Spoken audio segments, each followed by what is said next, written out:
मरियम सफदर की वापसी का ऐलान, जबकि मियां नवाज शरीफ साहब की वापसी में कौन सी चीज़ जो है वो रुकावट है। कैप्टन सफदर साहब की अब अदलिया के ऊपर भी तनकीद और ख़ासकर आर्टिकल 6 लगाने का फैसला किया, जबकि जनरल बाजवा के बारे में कहा कि ये ना आप किसी की शादी की तकरीब में जाएंगे, ना सालगिरह और ना किसी के यहाँ तज़ियत करने के लिए। आखिर नून लीग ये सारा खेल खेल के इस्टेब्लिशमेंट के खिलाफ जाके क्या पैगाम देना चाहती है, और ख़ासकर नून लीग और इस्टेब्लिशमेंट की नई लड़ाई का फ़ायदा किसको होगा। आज हम इसके ऊपर बात करेंगे।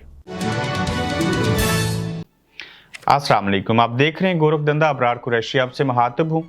पाकिस्तान के अंदर नई सियासी सूरत हाल और साबिक़ वज़ीर-ए-आज़म नवाज शरीफ साहब जो कि लंदन में है, वो मरियम नवाज शरीफ साहिबा भी लंदन में हैं, सर्जरी के असूल के लिए आई थी, और वालिद साहब जो हैं वो भी अपने इलाज के असूल के लिए लंदन में आए थे।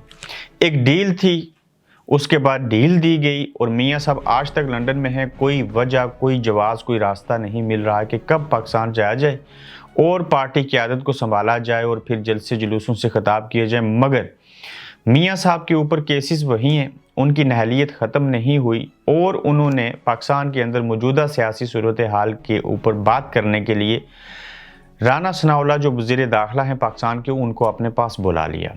आज राना साहब की उनके साथ मुलाकात होगी लंदन में, दफ्तर में, और उनसे वो पूछेंगे कि बताइए कि आप वाकई आम चूसते रहे बकौल चौधरी परवेज़ इलाही की, और क्यों हमें नाकामी हुई, हम क्यों असेंबली को बचा ना सके और उन्होंने तोड़ दिया। फिर आखिर क्या वजह है कि कौमी ख़जाने से टिकट लेके पैसे देकर जो मुल्क पहले से दिवालिया होने के करीब है, और वही वज़ीर दाखिला लंदन आते एक मुलाकात करने के लिए अपने पार्टी के सरबराह और साबिक़ वज़ीर-ए-आज़म नवाज शरीफ साहब से। जब फ़ोन है, स्काइप है, व्हाट्सएप है, उसके ऊपर वीडियो कॉल हो सकती है, वीडियो लिंक के ज़रिए जूम मीटिंग हो सकती है, सारी चीज़ें हो सकती हैं, तो फिर नवाज शरीफ साहब इन लोगों को एक छोटी सी या बड़ी सी बात करने के लिए 7 समुंदर पार इतने घंटे ट्रैवल करवा के पैसे अखराजात करके क्यों अपने पास बुलाते हैं। उसकी वजह ऑडियोज़ का लीक होना, वीडियोज़ का लीक होना, अदम एतमाद होना, यानी कि किसी के ऊपर एतबार का ना होना, और फेस टू फेस बात करने में तो अपना ही मज़ा है। तो अब राना सनाउल्लाह साहब और मियां नवाज शरीफ साहब जो कुछ माजी में हुआ उसके ऊपर तो थोड़ी सी बात करेंगे, लेकिन हाल में क्या हो रहा है और मुस्तकबिल में क्या किया जाएगा इसके ऊपर बात होगी। हाल में ये सोचा जा रहा है कि फटा डाला जाए निगरान वज़ीर आला KP के और पंजाब के अंदर जो लगने हैं। फिर इंतखाबात के हवाले से 3-4 ऑप्शन हैं। पहली तो चीज़ है कि इंतखाबात जो हैं वो KP के असेंबली के और पंजाब असेंबली के करवा दिए जाएं। फिर जो ज़िमनी इंतखाबात हैं, 35 इस्तीफ़े मंजूर किए थे, वो भी करवा दिए जाएं, और उसमें अपने कैंडिडेट ही न दिए जाएं। इसके ऊपर तो बाद में बात करेंगे। तो नेशनल इंतखाबात जो हैं वो इस साल अक्टूबर में हों, ये तो एक फार्मूला हो गया। दूसरा ये है कि हम पंजाब के और KP के इंतखाबात जो हैं और कौमी असम्बली के इंतखाबात ये अभी ना करवाएं, एक ही साथ करवाएं और निगरान सेटअप को खींचते चले जाएं। पहले तो ताहीर से निगरान सेटअप कायम होगा, फिर जब हो जाएगा तो उसको एक्सटेंशन देते रहेंगे और बात आगे बढ़ेगी। अब अगर ये पहले KP के और पंजाब असम्बली के इंतखाबात करवाते हैं और वहाँ से इमरान खान जीत जाते हैं, तो फिर कौमी इलेक्शन करवाते हैं, उसमें तो ये वाज़िया तौर पर हार जाएंगे, चूँकि MPAs तो पहले से PTI के हैं। और फिर जो MNA का इलेक्शन लड़ेंगे, MPA और MNA तो मिलके वैसे भी इलेक्शन लड़ते हैं अखराजात करने हुए या बाकी चीज़ें तकसीम करके। तो अब इनको समझ नहीं आ रही कि इलेक्शन अगर ताहीर से करवाएंगे तो शायद मैशत को ठीक ना कर सकें, अब करवाएं तो शायद हमारे पास कुछ है बेचने को कि मैं पाकिस्तान चला जाऊँ और इलेक्शन का सा माहौल बना लिया जाए। चूँकि ज़िमनी इंतखाबात के अंदर तो आपने 35 जो MNAs के होंगे उसमें तो कैंडिडेट ही नहीं देने, उसकी वजह कि वो खुद से इनकारी हैं, क्योंकि मुश्तरिका उम्मीदवार होगा। और जब नेशनल असम्बली के, कौमी असम्बली के इंतखाबात ओवरऑल होंगे तो उसमें तो पीपल्स पार्टी अपने तौर पे इलेक्शन लड़ेगी और नून लीग अपने तौर पे लड़ेगी, और PTI तो पहले से अकेली है। तो ये एक सारा सियासी गोरखधंधा बना हुआ है जिसके हवाले से उनको समझ नहीं आ रही करना क्या है और होना क्या चाहिए और हो क्या रहा है। लेकिन दूसरी तरफ नया मास खोल दिया गया, और काफ़ी अरसे से मैं खुद इस इंतज़ार में था कि वोट को इज्जत दो का बयानिया दोबारा से कब जान पकड़ेगा, उसमें जान कब डाली जाएगी, वो कब जिंदा होगा। तो कैप्टन सफदर साहब इवन नवाज शरीफ और मरियम नवाज शरीफ साहबा की हदायत के ऊपर जो है वो बोल उठे। आज उन्होंने अदलिया के हवाले से कहा कि मैं बड़ा एहतराम करता हूँ, मैं उनकी बेतौकीरी नहीं करना चाहता, लेकिन 2 चीफ जस्टिस के उन्होंने नाम लिए कि इन इन्होंने हमारे साथ ज्यादती की, जुल्म किया। फिर उन्होंने जनरल बाजवा के ऊपर तनकीद की और जनरल बाजवा के हवाले से कहा इसके ऊपर आर्टिकल 6 लगना चाहिए, चाहे वो जनरल ज़ियाउल हक हूँ, चाहे परवेज़ मुशर्रफ हूँ, चाहे वो जनरल बाजवा हूँ। तो जनरल बाजवा साहब के खिलाफ बोल के ये कह देना इवन कि आप इतने एक्सपोज हो चुके हैं कि बाजवा साहब आप ना तो किसी के यहाँ अफसोस करने जा सकते हैं, ना किसी की शादी की तकरीब में जा सकते हो, ना किसी की सालगिरह की तकरीब में जा सकते हैं।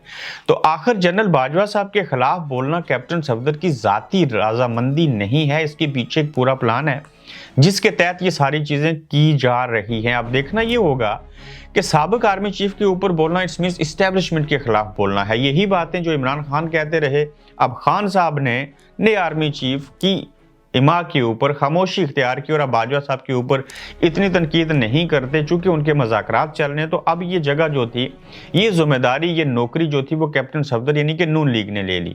जब नून लीग ऐसा कर रही है तो उसका फिल वक्त ये मकसद है कि हम इस्टेब्लिशमेंट को पैगाम दें कि अगर आप दोस्ती की पींगें बढ़ाएंगे इमरान खान के साथ, उनको जैसे हम डैमेज करना चाहते हैं, नाहल करना चाहते हैं, गिरफ्तार करना चाहते हैं, सारी चीज़ें करना चाहते हैं, तो अगर आप उसमें हमारा साथ नहीं देंगे या न्यूट्रल हो जाएंगे या इमरान खान के साथ मुज़ाकरात करेंगे, तो ये पैगाम है कैप्टन सफदर साहब के ज़रिए कि हम आपके खिलाफ बोलेंगे। अब जब नून लीग या पीडीएम मुश्तरका तौर के ऊपर इस्टेब्लिशमेंट के खिलाफ अगर बोलती है, खासकर पीपल्स पार्टी तो नहीं बोलेगी, उन्होंने नून लीग को खराब होते हुए देखना है और अपना फायदा लेना है, चूंकि उनको लगता है कि दरमियाना रास्ता हम ही बचते हैं। अगर पीटीआई भी ना हो खान और अगर नून लीग भी ना हो तो हमारा कूड़ा निकल सकता है।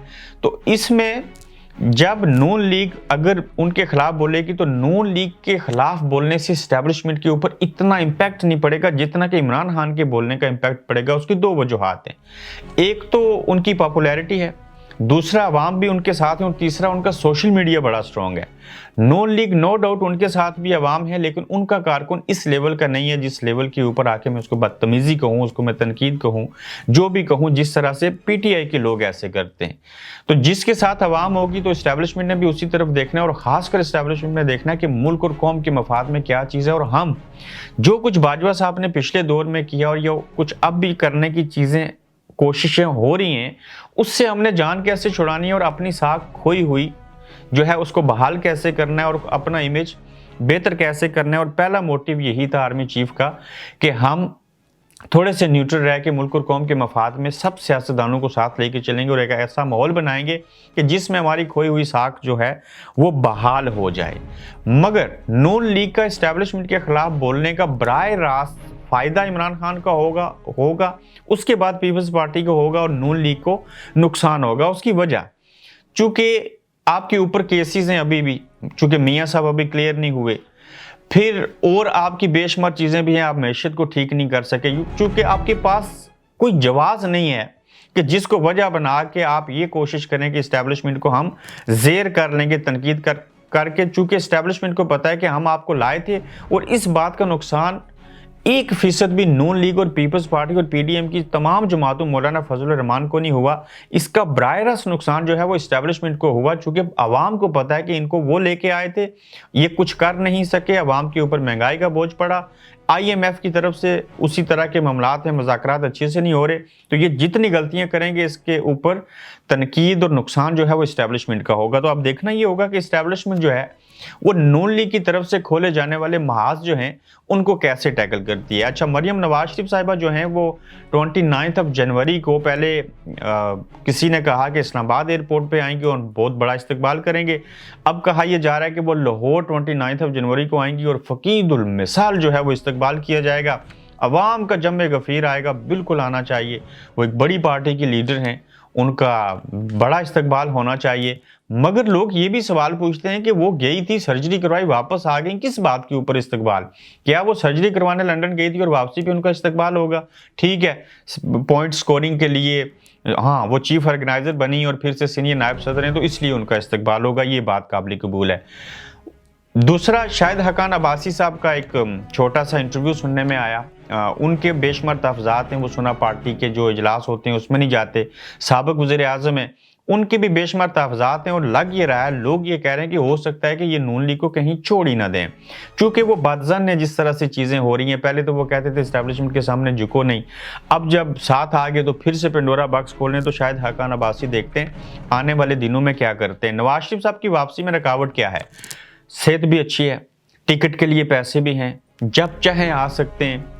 मसला ये है कि पाकिस्तान के अंदर माशी और सियासी हालात अच्छे नहीं हैं, जो ऐसे हालात हों जिनके तहत वो पाकिस्तान में आए, लोग उनका इस्तकबाल करें, जलसे जुलूस करें, सारी चीज़ें। और सबसे बड़ी चीज़ कि अब इस्टेब्लिशमेंट के ख़िलाफ़ तो बोलना शुरू कर दिया, लेकिन आपके केसेस वहीं के वहीं, और जब तक ये केसेस और सारा कुछ ख़त्म नहीं होता तब तक मियाँ साहब पाकिस्तान में आएंगे भी तो उसका कोई फ़ायदा नहीं होगा। लगता ये है कि इस्टेब्लिशमेंट इस बात के ऊपर तमाम लोगों को कायल कर लेगी, पार्टीज़ को, कि मियाँ साहब की भी नाहलियत ख़त्म करते हैं, इमरान खान को भी नाहिल नहीं करेंगे, लिहाजा आप 2018 से पहले वाली पोजीशन पे चले जाओ, तमाम बहाल अपनी अपनी सियासी कैंपेन चलाओ। और हम ये चाहते हैं कि इलेक्शन या बाकी चीज़ें इस सिस्टम के ऊपर होनी चाहिए, लेकिन अब इस्टेब्लिशमेंट को नून लीग यानी कि पीडीएम की मौजूदा हुकूमत टफ टाइम देगी, क्योंकि वो अब इनकी बातें नहीं मानेंगे जब तक इस्टेब्लिशमेंट इमरान खान के साथ मुज़ाकरात करती रहेगी।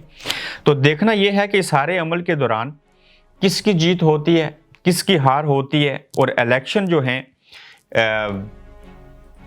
लोहे के चने चपाने वाली बात आपको याद होगी साद रफीक साहब की। अब वही साद रफीक साहब, वही ख्वाजा आसिफ, वही एहसन इकबाल, वही नून लीग, वही पीपल्स पार्टी जो कहती थी कि पार्लियामेंट में वापस आ जाएं, इस्तीफे नहीं दें, अब उन्होंने 35 पंक्चर का नाम दे दिया उनको और 35 इस्तीफे मंजूर कर लिए और कहते हैं ज़िमनी इंतखाबात में जाओ और अकेले जाओ। यानी कि अब ये ख्वाजा साद रफीक और पीडीएम के लिए लोहे के चने चपाने के मुतरादिफ है। 35 एमएनएस के ज़िमनी इलेक्शन में पीटीआई के खिलाफ इलेक्शन लड़ना, चूंकि टिकट लेने के लिए भी लोग इनको नहीं मिल रहे। और आप बेहिस्सी देखिए कि इतना तंज और इतनी वो चीज़ें की जा रही हैं कि आप 35 के 35 इलेक्शन ज़िमनी लड़ो, अकेले लड़ो, हम अपना कैंडिडेट ही नहीं देंगे। यानी कि वो समझते हैं कि ये गैर ज़रूरी काम है, लेकिन हकीकत ये है कि ये इतना ज़रूरी है कि इस काम से कोई भी ज़्यादा ज़रूरी और कोई काम नहीं है।